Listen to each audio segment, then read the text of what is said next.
Priatelia, za týždeň tu máme na Slovensku parlamentné voľby a chcel by som pripomenúť pár vecí, na ktoré netreba zabúdať, aj keď možno v dobrej viere, ktorá to samozrejme neospravedlňuje. Matovič, Krajčí, Naď a Čaputová sú zodpovední za smrť približne 20 000 občanov Slovenska, ktorí sa počas experimentálneho hromadného povinného testovania nakazili napriek tomu, že nie len ja, ale aj ostatní ich od toho odhovárali. Matovič preto, lebo ten experiment vymyslel. Krajčí preto, lebo mu to ako minister zdravotníctva schválil. Naď preto, lebo do toho poslal vojsko. A Čaputová preto, lebo to vojsko, bez ktorého by to sa samozrejme neuskutočnilo, schválila aj napriek tomu, že som nikdy od nej nepočul konečné vyjadrenie odborníkov, ako ona vyhlásila, že sa s nimi poradí, či je ten experiment bezpečný alebo nie. Tiež ho schválila aj presne tak isto zodpovedná ako tí, ktorí ten experiment podporili. A samozrejme, netreba zabudnúť len na mŕtvych, ale aj na ľudí, ktorí vďaka ich opatreniam skrachovali, alebo sa zadlžili splátkami, ktoré platia dodnes. Ďalšia vec, na ktorú netreba zabudnúť, je pomoc Ukrajine ohľadom vojenskej techniky, zbraní a munície, ktoré stálo Slovensko stovky miliónov a výsledok je taký, že aj napriek tomu, že sme im hovorili, že aj tak sa nič nezmení, sú nielen zodpovední za neadekvátne spravovanie majetku Slovenskej republiky, ale aj za bezpečnostné oslabenie Slovenska v prípade jeho napadnutia. Za toto sú zodpovední Naď, Čaputová, Heger, Korčok a mimovládne organizácie napojené na americkú administratívu, pretože ich spravovanie štátneho majetku s posielaním zbraní na Ukrajinu nemalo s bezpečnosťou Slovenska nič spoločné. Aj keď si sa vyhovorili, že to robia preto, lebo nás môže Rusko napadnúť, pretože im nešlo o žiadnu bezpečnosť Slovenska, ale o osobný profit. Zapáčiť sa americkej administratíve Spojených štátov amerických. Tých štátov amerických, ktorých každý prezident po druhej svetovej vojne, okrem Trumpa, viedol alebo začal vojnu po celom svete. Pred pár týždňami som počas oslav ústavy počúval príhovor jednej režisérky, ktorej Čaputová tlieskala, ako keby prvýkrát počula, aké barbarstvá sa dejú na vojnových konfliktoch, kde táto režisérka manipulatívne snahe vyvolať emócie hovorila, ako videla ruských vojakov. Vidím zbombardované domy, nemocnice, škôlky. Vidím časti ľudských tiel na autách, po ktorých strieľali ruskí vojaci. Alebo že sme nikdy nevideli, ako nejakému dieťaťu ruská raketa odtrhla ruku. Ktoré mu ruská raketa odtrhla ruku. Alebo o dievčatku Sofii, ktorú zabila ruská raketa. Zabila ju ruská raketa, keď padla na divadlo v Černihive.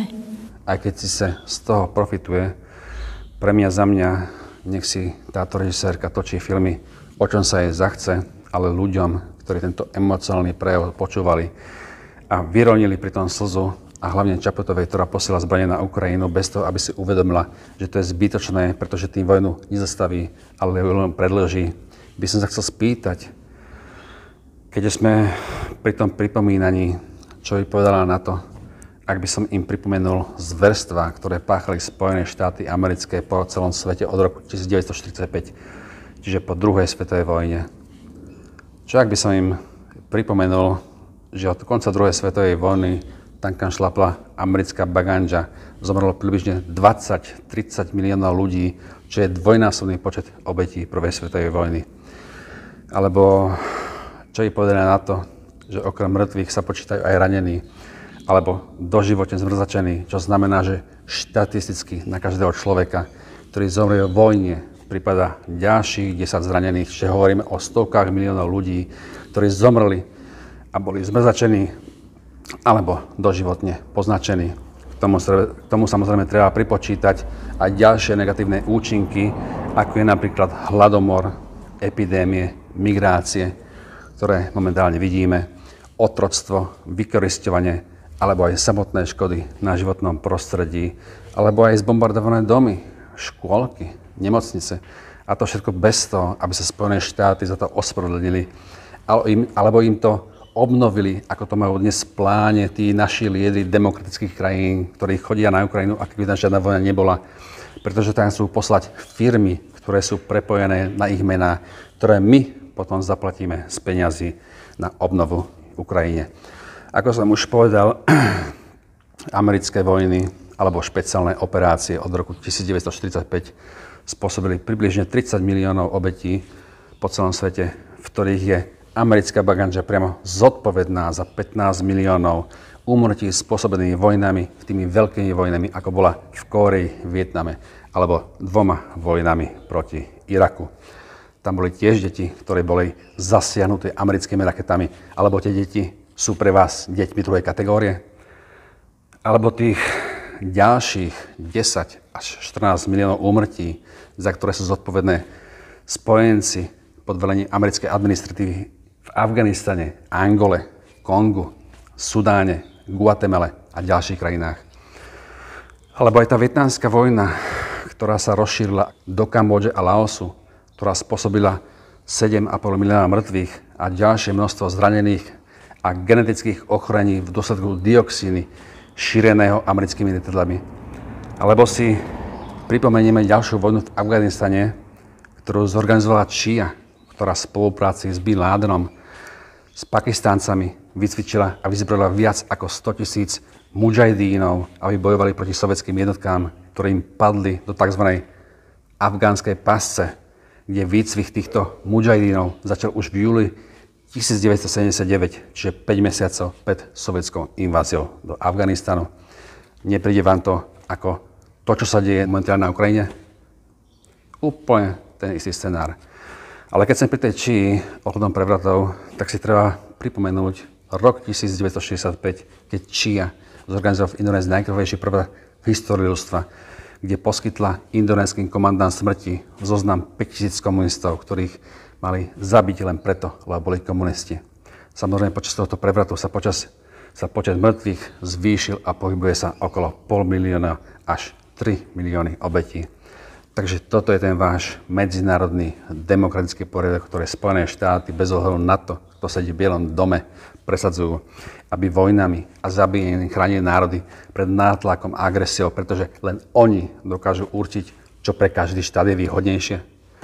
Ale keď sme už pri tom Bielom dome, tak si treba pripomenúť každého amerického prezidenta od roku 1945, ktorý svetu ponúkol jeho demokraciu, a keď to nebolo podľa jeho predstav, tak tam poslal americkú bagandžu. Taký Harry Truman. 1945, 1953, Kórea. Eisenhower, 1953, 1961, zdedil Korejskú vojnu, v ktorej síce dosiahol prímerie, ale zapojil sa do eskalácie studenej vojny voči Rusku. Kennedy, 1961-63, iniciátor konfliktu vo Vietname, ktorý poznačil celé generácie vo Vietname, ale aj celej Amerike, alebo neúspešný pokus o inváziu Fidela Castra na Kubu, alebo taký Johnson.